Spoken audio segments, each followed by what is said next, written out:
கண் தெரியாம இருக்கிறதுக்கு நான் தான் காரணம் ஆயிட்டல. பிடிவாதத்தால எவ்வளவு பெரிய தப்பு நடந்துருச்சு. ரைட்டு. பார்ட்டி எனக்கு கண்ணு தெரியலன்னு நினைச்சிருச்சா? அதான் இப்படி குலுங்கி குலுங்கி அழுதா? உன் வாழ்க்கை என்ன ஆகும்? இதை நீ எப்படி தாங்குவ? எவ்வளவு பெரிய தப்பு பண்ணிட்டேன், எவ்வளவு பெரிய தப்பு பண்ணிட்டேன். அட, ஹிட்லர் அழுவுறாரு. ஆச்சரியமா தான் இருக்கு. இவர் அழுவுறதே இப்பதான் முதல் தடவையா பாக்குறேன். இவருக்குள்ள இப்படி ஒரு அழகுத மனசு இருக்கா?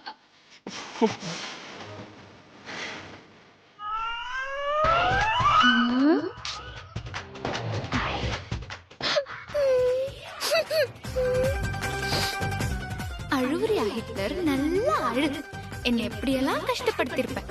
நாயை போல நடத்தின உன்னை என்ன பண்றேன்னு பாரு. நான் உனக்கு அடிமையா? இப்படியே வாழ்க்கைய நாசம் பண்ணிட்டீங்களே. நான் உங்களுக்கு என்ன பாவம் பண்ண? எதுக்கு என்ன இப்படி பழி வாங்குனீங்க? நீங்க சொன்னதெல்லாம் செஞ்சனே, அதுக்கு இதுதான் கைமாறா? நான் தெரிஞ்ச செய்யல ஹாசினி, தெரியாம நடந்துச்சு. உனக்கு தான் தெரியுமே, அந்த கரண்டி எடுக்க போய் அந்த ஸ்பூன் எண்ணெயில விழுந்து அது பிரிச்சு.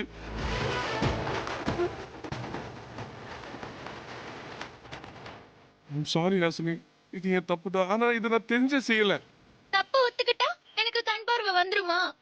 போனது போனது தானே. இனிய வாழ்க்கை பூரா நான் கண் இல்லாத கபோதியா வாழணுமா? அப்படி இல்ல. என்ன இல்ல? போனது ஏன் கண்ணு தானே. உங்களுக்கு பார்வை போயிருந்தா இப்படி எல்லாம் பேசுவீங்களா? ஹாசினி, அதான் நான் இருக்கேன்ல, நான் உன்னை பாத்துப்பேன். எப்படியாவது உனக்கு பார்வை கொண்டு வந்துடுறேன். எப்படி? அத டாக்டரே கை விரிச்சுட்டாரே. நீங்க அவங்கள விட பெரிய டாக்டரா? நீங்க என்ன சமாதானம் பண்ணாலும் எனக்கு நம்பிக்கையே இல்ல. ஹாசினி, நான் செஞ்ச தப்பு நானே சரி செய்யறேன். எவ்வளவு செலவு செஞ்சாவது உனக்கு பார்வை கொண்டு வந்துடுறேன். இப்போவே நான் டாக்டர் கிட்ட போய் பேசுறேன். அதெல்லாம் ஒண்ணு வேணாம். நான் எல்லா மேட்டரையும் டாக்டர் கிட்ட பேசிட்டேன். வாங்க நம்ம வீட்டுக்கே போலாம்.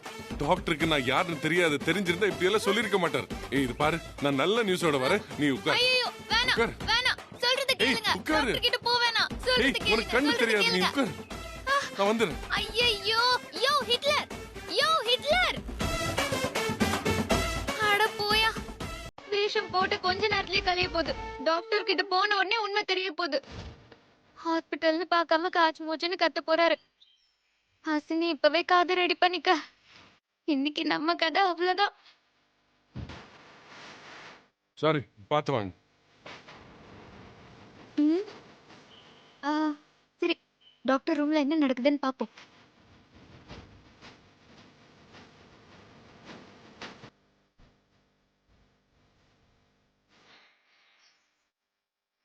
Doctor, doctor, doctor. யாரு? இப்பதான் என் வைஃப் இங்க வந்திருந்தாங்க. அவங்களுக்கு திரும்பி பார்வை வராதுன்னு சொல்லிட்டீங்களாமே. ஓ, இப்ப கண்ணு தெரியாம போச்சு. அந்த அம்மாவுடைய ஹஸ்பண்டா நீங்க?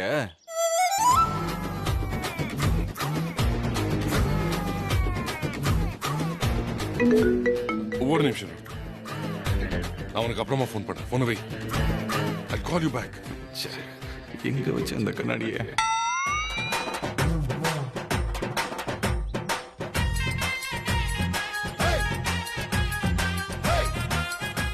ஆமா டாக்டர், நான் அவங்களோட ஹஸ்பண்ட் தான். நீங்க என்ன சார் பொறுப்பே இல்லாம இருக்கீங்க?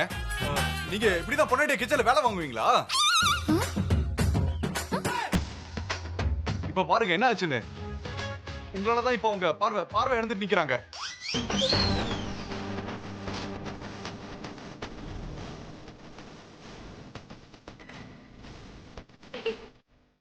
அட பாவி, கண்ணாடியை கலட்டிட்டா கண்ணு தெரியாதா உனக்கு? சூப்பர். எனக்கு தெரியும் டாக்டர், ஏன் தப்பு தான். ஆனா அத பத்தி எல்லாம் பேசி இப்ப என்ன பிரயோஜனம் சொல்லுங்க? எப்படியாவது என் வைஃபுக்கு பார்வை வந்துடணும் டாக்டர். எப்படியாவது வரணும்னா அது என்ன மந்திரத்துல செய்யற காரியமா என்ன? இங்க பாருங்க எப்படி அஃபெக்ட் ஆயிருக்குன்னு. உடனே சரி செய்யற காரியமா இது? பாருங்க.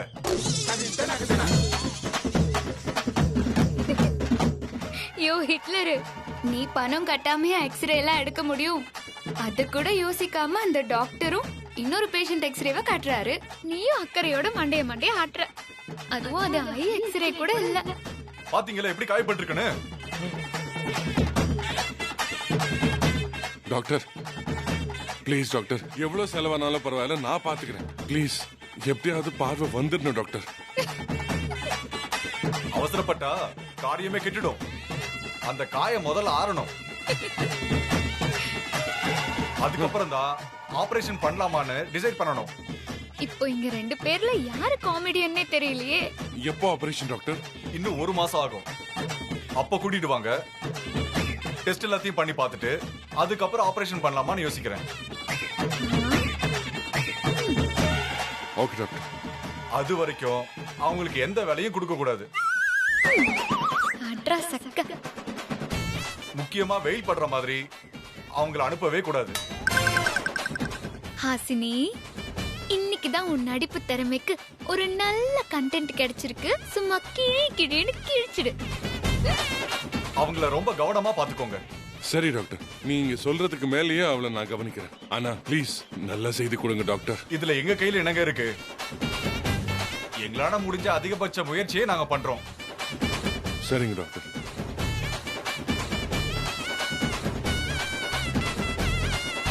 இந்த கண்ணாடி எங்க வச்சு தெரியலையே. அப்பாடா. நர்ஸ். ஹே ஹாசினி, உனக்கு லக் இருக்குடி. அந்த கண்ணு தெரியாத பொண்ணோட ஹஸ்பண்ட் கிட்ட சொல்ல வேண்டிய எல்லாத்தையும் இந்த லூசு ஹிட்லர் கிட்ட சொல்லிட்டாரு. இவரும் மண்டி ஆட்டிக்கிட்டு எனக்கு தான் கண்ணு தெரியாதுன்னு நினைச்சு ஃபீல் ஆயிட்டு இருக்காரு. எப்படியோ எல்லாம் நமக்கு சாதகமா தான் நடக்குது. நடப்பதெல்லாம் நன்மைக்கே.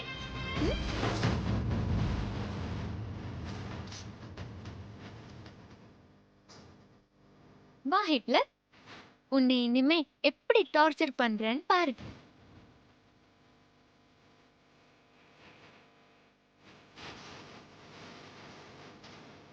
ஹாசினி, என்ன சொன்னாங்க டாக்டர்? நான் சொன்னது தானே. நீங்க போனா மட்டும் பார்வை வந்துரும் நான் சொல்ல போறாங்க. ஐயோ, என் வாழ்க்கை பாதியிலேயே போயிடுச்சே. இல்ல இல்ல, நீங்க பாதியிலே ஆஃப் பண்ணிட்டீங்க.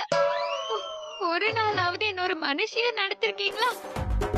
அதான் நீங்க நினைச்சபடியே இன்னைக்கு நான் முழு மனுஷி இல்ல. ஏன்னா கண் இல்லனா பொண்ணத்துக்கு சமோன்னு எங்க பாட்டி சொல்லுவாங்க. ஹாசினி, ஏய், உனக்கு கண் பார்வை வராதுன்னு யார் சொன்னா? டாக்டர் தான். அதே டாக்டர் தான் நம்பிக்கை இருக்குன்னு சொல்றாரு. எப்படி? 1 மாசம் கழிச்சு ஆபரேஷன் பண்ணா பார்வை வரதுக்கு வாய்ப்பு இருக்குன்னு சொல்றாரு. அப்ப நான் இன்னும் 1 மாசம் இப்படியே தான் இருக்கணுமா? என்னை யாரு கவனிச்சுக்க போறாங்க? என்ன ஏதாவது ஒரு ஹோம்ல விட்டுருங்க. நான் ஒரு 1 மாசம் அங்கேயே இருந்துக்கிறேன். நீ எதுக்கு ஹோம்ல இருக்கணும்? நான் இருக்கேன்ல, நான் உன்னை பாத்துப்பேன்.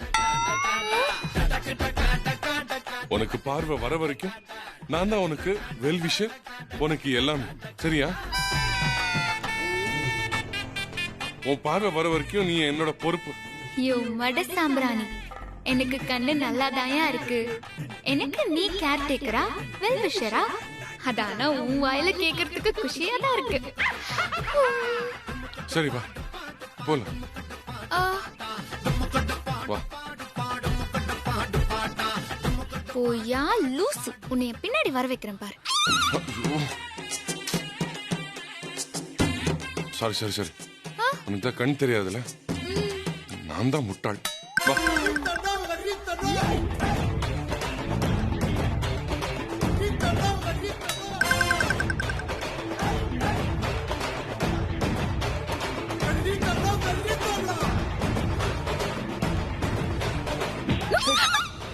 ஏங்க கண்ணு தெரியல? கண் தெரியாதுன்னு உங்களுக்கே தெரியுதுல்ல, விட்டுருங்க, மன்னிச்சிருங்க. ஓகே வா.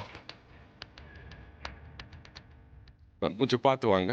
கண் தெரியல, பார்த்து வாங்க. வாங்க, பார்த்து பார்த்து. கண் தெரியல, கொஞ்சம் நகர்ந்துக்கோங்க. கண் தெரியல பாவம். பாவம் கண்ணு தெரியாத பொண்ணு. எல்லாம் புதுசா இருக்கு இல்ல? நீ இவ்ளோ பாசக்காரனா? எனக்காக இதெல்லாம் கூட செய்வியா? ஆனாலும் உன்னை மன்னிக்க முடியாது. உன்கிட்ட விளையாடாம விட மாட்டேன்.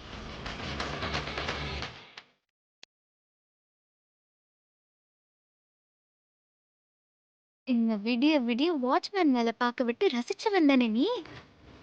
உனக்கு கார் கதவை திறக்க விட்டு அழகு பார்த்தல்ல? உனக்கு இன்னைக்கு இருக்குடி. ஆ உள்ள வா. டோர் எங்க இருக்குன்னு தெரியல. சரி பாரு. பாடி வா.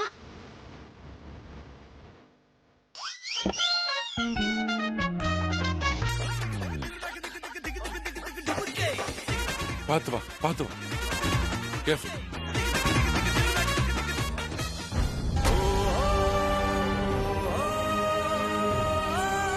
என்ன ஃபீலிங்கா? போதும் போதும் கிளம்பு, காத்து வரட்டும்.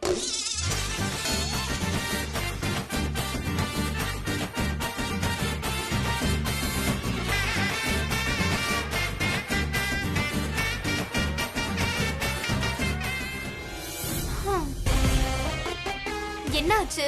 போனவங்களை இன்னும் காணோம். ஏதாவது பெரிய ப்ராப்ளம் ஆயிருக்குமோ? யாரு அவளுக்கா? அவளால மத்தவங்களுக்கு தான் ப்ராப்ளம் ஆகும். அவளுக்கு ஒண்ணும் ஆகாது. கொஞ்ச நேரம் இங்கேயே விட்டிருந்தா கண்ணை தேய்ச்சிட்டு எந்திரிச்சு அவ பாட்டுக்கு போயிருப்பா. என்னமோ ஹார்ட் அட்டாக் வந்த மாதிரி அவளை அப்படியே தூக்கிட்டு ஓடுறாரு இந்த ஏஜ். அந்த கண்ணை உருட்டி உருட்டி நம்ம கிட்டே வம்புக்கு வருவாள்ல, அதான் அந்த கண்ணிலேயே ஆப்ப வச்சிருக்க. ச்சே, இந்த நேரம் பார்த்து அர்ச்சனாக்கா அவங்க அம்மாவை பார்க்க போறேன்னு போயிட்டாங்க. அவங்க இருந்தா ஹாப்பியா இருப்பாங்க. ஐயோ, என்னாச்சுன்னு தெரியலையே. நீங்களும் டென்ஷனா தான் இருக்கீங்கல்ல? பாவம், அவ வலி வலின்னு கத்துனது இன்னும் என் கண்ணுலயே இருக்கு. என்னாச்சோ ஏதாச்சோ போன் பண்ணி என்னாச்சுன்னு கேட்க வேண்டியதானே? ஐயோ ஜெயமா, நான் அவ்வளவு வாட்டி போன் பண்ணிக்கிட்டே இருந்தேன். ஏஜே போனே எடுக்கல. போன் எடுக்கலையா? ஐயோ, அப்ப ரொம்ப சிக்கலா இருக்கும் போல இருக்கே. அதெல்லாம் ஒண்ணும் ஆயிருக்காது ஜெயமா. நீங்க வேணா பாருங்க, வந்து ஒரு பிரச்சனையும் இல்லைன்னு சொல்ல போறாங்க. பார்த்து வா, பார்த்து வா. கேர்ஃபுல்.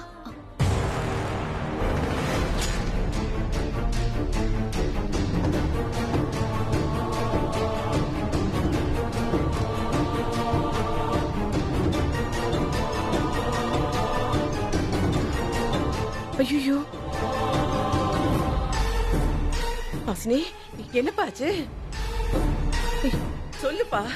ஓ, இவ்வளவு நேரம் ஆச்சு. இவங்க போன் பண்ணப்பவும் போன் எடுக்கலையா? கண்ணாடி வேற போட்டுட்டு வந்திருக்கா. என்ன ஆச்சு? டாக்டர் என்ன சொன்னாரு?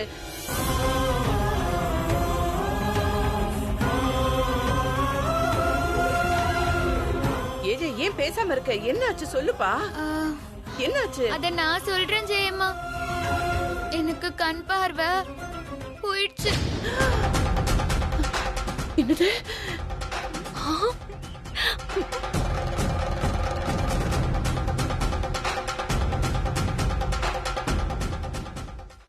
கண் பார்வை போயிடுச்சா? உங்க பிள்ளையால இப்ப நான் கண் பார்வை இல்லாதவள் ஆயிட்டேன்.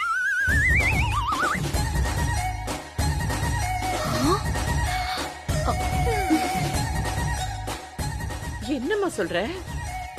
என் தலையில கல்ல தூக்கி போடுறியம்மா நீ? அதுக்கு கூட வாய்ப்பில்ல ஜெயம்மா. கல் எங்க இருக்குன்னு என்னால இப்ப பார்க்கவே முடியாது.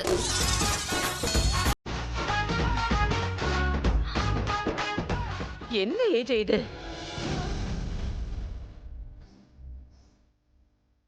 ஐயோ, இப்படி ஆயிடுச்சு. ஆமா, டாக்டர் என்ன சொன்னாரு? அது அவளுக்கு ஏன் தயங்குறீங்க? என்னைய என் கண்ணுல ஊத்துறதுக்கு அவசரப்பட்ட நீங்க இதுக்கு மட்டும் நிதானமா சொல்றீங்க.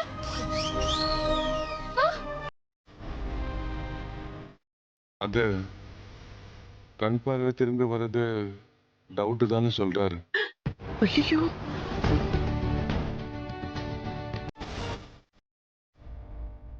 என்னப்பா சாதாரணமா சொல்ற? காலம் பூரா இப்படியேவா இருக்க முடியும்? ஏன் வேற டாக்டரே இல்லையா பாக்கிறதுக்கு? இதை விட பெரிய டாக்டரை பார்க்கலாமே. ஆஹா ஜெயம்மா வேற சொதப்புறாங்களே. இன்னொரு டாக்டர் கிட்ட போனா என் மேட்ரு கிழிஞ்சிருமே. இவரும் பெரிய டாக்டர் தான், ஆனா கண்ணுல எண்ணெய் பட்டதுனால கண்ணோட உள்பகுதியில டேமேஜ் ஆயிடுச்சா. ஏன்பா அப்படின்னா வாழ்க்கை பூரா இப்படியே இருக்க வேண்டியதானா? பாவம், இவ்வளவு சின்ன வயசுலயே பார்வை போயிடுச்சுன்னா நரகம் ஆயிடுமே. இவங்க அப்பா அம்மாவுக்கு என்ன பதில் சொல்றது? இதுக்கு தீர்வே இல்லையா ஏஜே? இதெல்லாம் நான் கேட்காம இருப்பேனாமா? அஃப்கோர்ஸ் கேட்டேன். ஆனா ஒரு மாசம் கழிச்சு சர்ஜரி வேணா பண்ணி பார்க்கலாம். ஆனா கண் பார்வை திரும்பி வருது டவுட் தான் சொல்லிட்டாரு டாக்டர். அது எப்படி ஒரே டைம்ல ரெண்டு கண்லயும் என்ன பட்டுச்சு? ஒரு கண்ணுல கூட பார்வை வராதா? திருடிங்க எப்படி யோசிக்கிறாங்க பாரு. டாக்டர் ரெண்டு கண்ணையும் பார்த்துட்டாரு. கண் பார்வை திரும்பி வருது டவுட் தான் சொல்லிட்டாரு. போகும்போது ஒரு கண்ணு தான் தேய்ச்சிட்டு போன மாதிரி இருந்துச்சு. இப்போ இப்படி ரெண்டு கண்ணு இப்படி ஆச்சு?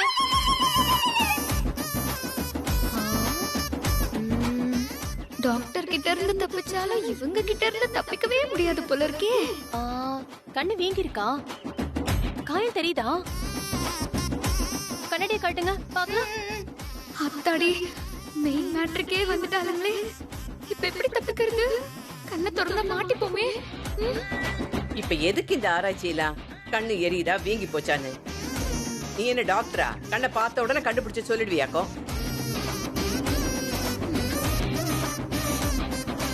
நானே ஹாசினிக்கு பார்வை போயிடுச்சு இப்படி ஆயிடுச்சுன்னு கவலையில இருக்கேன். ஆராய்ச்சி பண்றாங்களா ஆராய்ச்சி? அப்படி போடுங்க ஜெயம்மா. நீங்க மட்டும் இல்லனா இவளுங்க என்ன படுக்க போட்டு கண்ணை வெளிய எடுத்து கூட பாத்துருவாளுங்க. பாத்தீங்களா ஜெயம்மா என்னோட நிலைமைய? உங்களை இனிமே நான் எப்படி பாப்பேன்? நீங்க பேசுறத பார்த்து நான் எப்படி ரசிப்பேன்?